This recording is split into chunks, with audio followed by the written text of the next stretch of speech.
Salve, salve, concurseiro, professor William na área. Sejam todos bem-vindos ao nosso curso, a nossa matriz da Lei de Execução Penal. Então, dando continuidade com vocês aqui na nossa Lei de Execução Penal, espero que você esteja bem, pronto para a gente continuar a nossa saga da Lei de Execução Penal, já quase chegando no finalzinho dessa lei, né, com mais de 200 artigos que estão de extrema importância para você e para a sua prova, beleza? Então vamos lá, dando continuidade comigo aqui, vamos lá para o artigo 131 e a gente vai falar um pouquinho hoje de livramento condicional.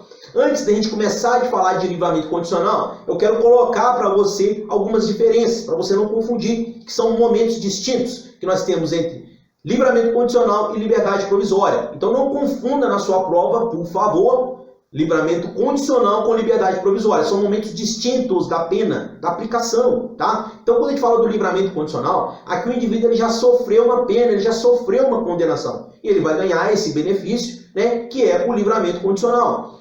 Diferentemente do momento que a gente fala da liberdade provisória. A liberdade provisória é antes dessa condenação, quando o preso ele está numa medida, por exemplo, numa prisão que seja cautelar, uma prisão provisória, uma prisão preventiva. Então, quando o preso está numa prisão dessa e há, por exemplo, alguma irregularidade nessa prisão, por exemplo, quando essa prisão aconteceu por alguma ilegalidade ou algum abuso de poder, esse preso ele pode ganhar a liberdade provisória, tá? Pode ser feito ali o relaxamento de prisão. Então, não confunda esses institutos, são momentos diferentes.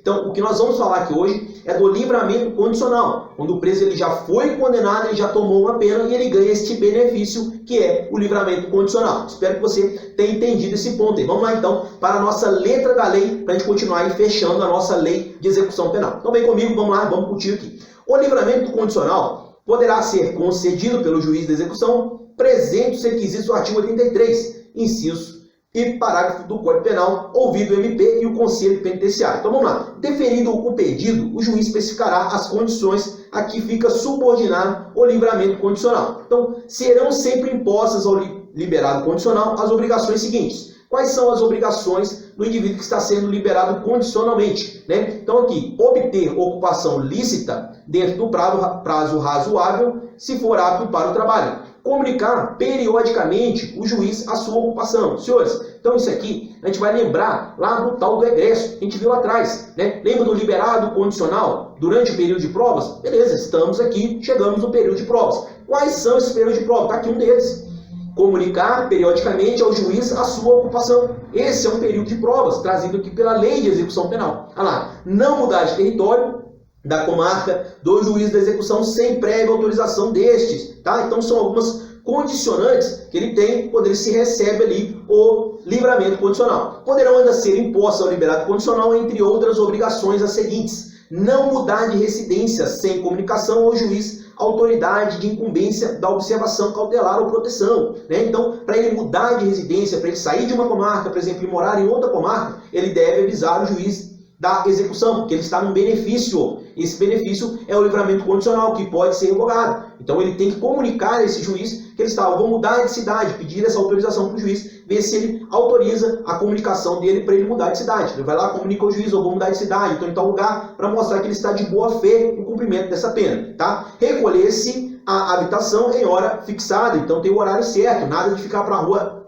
fora a noite inteira, tá? Então ele tem o horário certo para ele recolher ali a sua residência. Não frequentar determinados lugares. Esses determinados lugares, a gente já tem interpretação da própria Lei de Execução Penal em artigos anteriores, que são bares, prostíbulos, né, e lugares congêneres a esse, beleza? Então ele tem um lugar determinado ali que ele não pode frequentar, beleza? Se for permitido ao liberado residir fora da comarca do juiz da execução, então, como eu trouxe para você, ele vai pedir essa autorização do juiz. O juiz autorizou, beleza? Ele vem remeter-se a cópia da sentença do livramento ao juízo do lugar para onde ele houver transferido a autoridade, incumbindo a observação cautelar da proteção. Então, a partir do momento que o juiz autorizou ele sair daquela comarca, o juiz da próxima comarca vai ficar ciente agora que tem um preso que está ali, que está liberado condicionalmente, está ali naquele período de provas que eu já trouxe para você em outro momento, e ele vai ter que comunicar a esse juiz agora para ele dar continuidade aí ao cumprimento da sua pena. Aí vem, o liberado será advertido da obrigação de apresentar-se imediatamente às autoridades referidas no artigo anterior, que vai ser lá no juiz da execução. Beleza? Senhores, a parte do livramento condicional, bem tranquilinho, bem simplesinho, não cai muito em prova, né? Sendo bem sincero com vocês, é bom dar uma lidinha depois, o material tá aí, vai estar disponível para vocês, sempre leia o material, sempre leia. A aula é importante, mas é sempre importante você pegar o material e dar aquela lida completa no material. Beleza? Vamos lá então,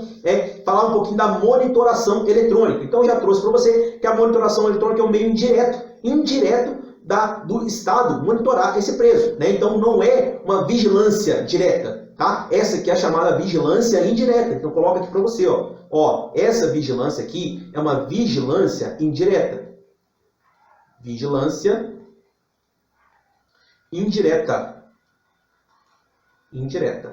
Porque a vigilância direta, que traz a lei de execução penal, seria o quê? Uma escolta, por exemplo. O policial penal ali do lado, uma escolta seria uma vigilância direta. Essa vigilância da monitoração eletrônica, ela não deixa de ser uma vigilância, mas é trazida pela lei de execução penal, que ela é uma vigilância indireta, tá? Indireta. E bem, o juiz poderá definir a fiscalização por meio da monitoração eletrônica quando autorizar a saída temporária no regime semiaberto. Então, autorizou a saída temporária, não pode ter a vigilância direta de um policial ali do lado dele, né? Então, essa saída temporária, eu já trouxe para você em blocos anteriores explicando isso, né? Então, a saída temporária é aquela que tem um caráter ressocializativo. Então, ali não vai ter um policial penal do lado dele o tempo todo. Mas nada impede de você colocar a famosa pulseirinha do bem 10 do indivíduo, né? Que é para monitorá-lo, né? Quando ele estiver fora do estabelecimento penal. Beleza? Então, a autorização de saída temporária no regime semi-aberto. Bem, o condenado será instruído acerca dos cuidados que deverá adotar com o equipamento eletrônico e dos seguintes deveres que ele tem com este equipamento. Ele vem receber visitas do servidor responsável pela monitoração eletrônica e responder aos seus contatos e cumprir as suas orientações. Lembre-se, o preso está num benefício.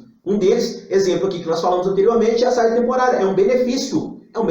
Então ele tem que comunicar. Olha, eu estou em tal lugar, eu estou assim, eu estou em casa, né? A pessoa ligou para dar o suporte necessário para o equipamento, ele tem que atender, beleza? Então, o benefício dele, esse benefício pode ser cortado a qualquer tempo, beleza? Caso ele não responda essas visitas, ele foge, vai para um lugar que não pode ir, enfim, então isso pode ser revogado. Aí vem, abster-se de remover, de violar, de modificar, de danificar de qualquer forma o dispositivo de monitoração eletrônica, de permitir que outra pessoa o faça, tá? Então, um dispositivo que ele não pode remover, não pode violar, não pode modificar, nem danificar o equipamento, tá? Porque esse equipamento que está monitorando este preso. Tá? Então é necessário que ele cuide desse equipamento. Não que ele pegue esse equipamento e coloque lá no galo dele, coloque no pé do galo dele, deixa dentro do galinheiro e vai para o mundão. Né? Isso aí não é história, isso é real. Isso aí ficou famoso aí, né? Que o indivíduo ele pegou a tornozeleira eletrônica e botou no galo dentro do galinheiro, né? A equipe monitorando e via que realmente o indivíduo não saía do terreiro, foi ver a tornozeleira eletrônica estava no galo, no galinheiro. Né? Então isso aí é um fato, uma história que realmente aconteceu. Mas, né? Aqui na nossa lei de execução penal ele não pode modificar, ele não pode adulterar, ele não pode danificar esse equipamento.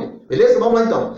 A violação comprovada dos deveres previstos neste artigo poderá acarretar critério do juiz da execução, ouvidos do MP e a defesa. O quê? A regressão desse regime, caso ele viole de alguma forma. Ou a revogação da saída temporária. Ele está na saída temporária, está no benefício, não cumpriu os requisitos, não cumpriu as ordens que foi dada para ele, né? Vai acontecer o quê? Vai acontecer a revogação dessa saída temporária. Mas o que? Revogação da prisão domiciliar, tá? Então, na prisão domiciliar, ele pode estar lá também com a tornozeleira eletrônica. E simplesmente, se ele não cumprir o que deve ser cumprido, que está imposto para ele na legislação, o que vai acontecer? Ele pode ganhar a revogação dessa prisão domiciliar e voltar lá para a trancadura, né? Olha lá, advertência por escrito para todos os casos em que o juiz da execução decida não aplicar algumas das medidas previstas nesses incisos, tá? Então, o que vai ter? Advertência por escrito, caso o juiz não queira aplicar uma sanção mais grave, beleza? A monitoração eletrônica poderá ser revogada quando se tornar desnecessária ou inadequada, né? Então, agora já não é mais necessário, o indivíduo já está, assim, digamos, ressocializado, ele já está seguindo o caminho certo, já está trabalhando, está no caminho certinho, não é necessário mais, vamos tirar essa tornozeleira eletrônica dele, tá? Se o acusado ou condenado violar os deveres a que estiver sujeito durante a sua vigência ou cometer ali alguma falta grave prevista, beleza? Vamos lá então, senhores, falar um pouquinho agora de penas restritivas de direito, tá? Então, continue conosco aí, eu vou passar isso para vocês no próximo bloco para a gente fazer uma análise completa, tá? Tamo junto, até a próxima.